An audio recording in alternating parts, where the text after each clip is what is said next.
Every country on Earth has a sport that defines it. Brazil has football, India has cricket, Canada has hockey, Australia has rugby. And then there is the United States, a country of 340 million people, the wealthiest sports market on the planet, home to the NFL, the NBA, the MLB, and the NHL, and a country that spent over a century looking at the world's most popular sport and collectively shrugging. Football is played by 265 million people across 200 countries. It is the native language of sport for virtually every nation on Earth, except one. To understand why America never fell in love with soccer, you cannot just look at the sport. You have to look at the country. Because the United States did not accidentally miss football, it actively built a world in which football could not take root. And it started before most Americans were even watching sports at all. In the late 1800s, football was spreading across the world from England. It arrived in the United States at roughly the same time it arrived everywhere else.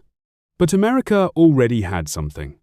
In the 1860s, a version of football played with the hands had begun evolving on college campuses across the Northeast. Harvard, Yale, Princeton, Rutgers. These were not just universities, they were the cultural engines of American elite society. And the sport they chose to play was not association football. It was a rougher, more physical game that would eventually become American football. That decision, made on a handful of college campuses in the 1870s, echoed for the next 150 years. Because in America, sport does not just follow culture. Sport creates culture. The universities built the game built the stadiums built the media built the audience built the money. And by the time association football tried to compete, every seat at the table was already taken. The first American professional soccer league launched in 1894. It lasted 2 years. A second attempt came in 1921. The American Soccer League drew crowds in the tens of thousands in cities like New York, Boston, and Philadelphia. But FIFA and the United States Football Association fell into a bitter administrative dispute. The league collapsed in 1931. A third attempt came after the Second World War. It also collapsed. By the time the North American Soccer League launched in 1968, American soccer had already failed 3 times. The NASL tried something different. It did not try to grow the sport from the grassroots up. It tried to buy credibility by importing the biggest names in world football. Pelé came to New York in 1975. He was 34 years old and had already retired from competitive football in Brazil. The crowds came to see him. Attendance spiked. Television interest grew briefly. Then Pelé retired again in 1977, and the crowds left with him. The NASL collapsed in 1984. 4 attempts, 4 failures. But the failures were not random. They all shared the same structural problem. American sports are built around a specific set of features that association football fundamentally does not have.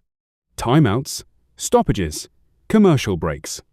The NFL, the NBA, the MLB, every major American sport is designed to pause, to give broadcasters space to sell advertising, to give fans time to process what just happened.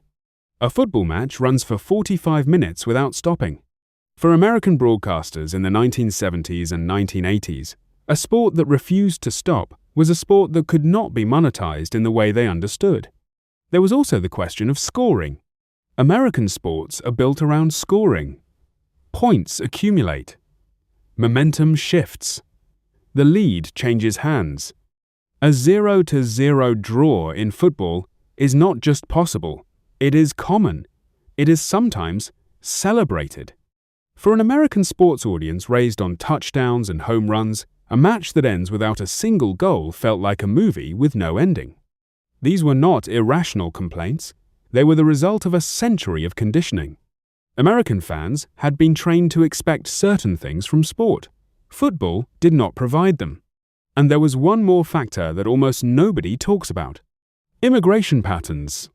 The countries that love football most deeply are the countries that sent the most immigrants to Europe, South America, and Africa in the 19th and 20th centuries.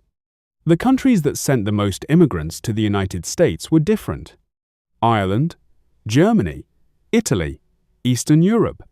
These communities brought their own sporting cultures: boxing, baseball, wrestling. The Hispanic communities that would eventually become football's greatest advocates in America arrived later and in smaller numbers during the critical period when American sporting culture was being established.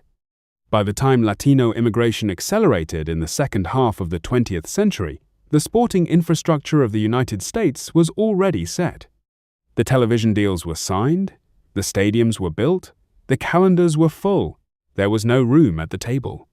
And yet, something has been shifting.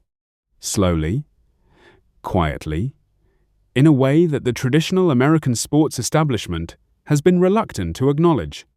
MLS, the professional soccer league that launched in 1996, now has 29 teams and expanding. The 2023 MLS season averaged over 21,000 fans per game, higher than the NBA, higher than the NHL. Lionel Messi joined Inter Miami in 2023 and broke every MLS attendance and viewership record within months. The United States women's national team became one of the most successful sports programs in American history, winning 4 World Cups and producing athletes who became genuine mainstream celebrities.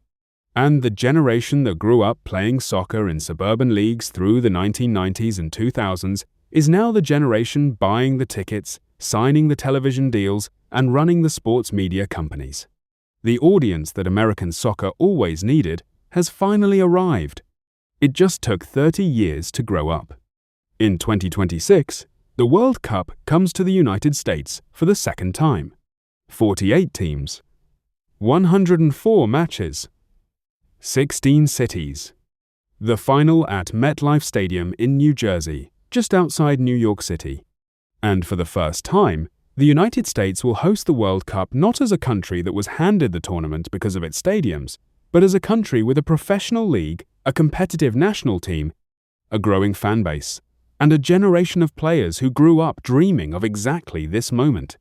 America never fell in love with soccer the way Brazil did, the way Argentina did, the way England did. But the relationship is no longer what it was. Something has changed. And the sport that spent a century being told it did not belong here is about to play its biggest tournament ever on American soil. Maybe that is not a love story, but it is something.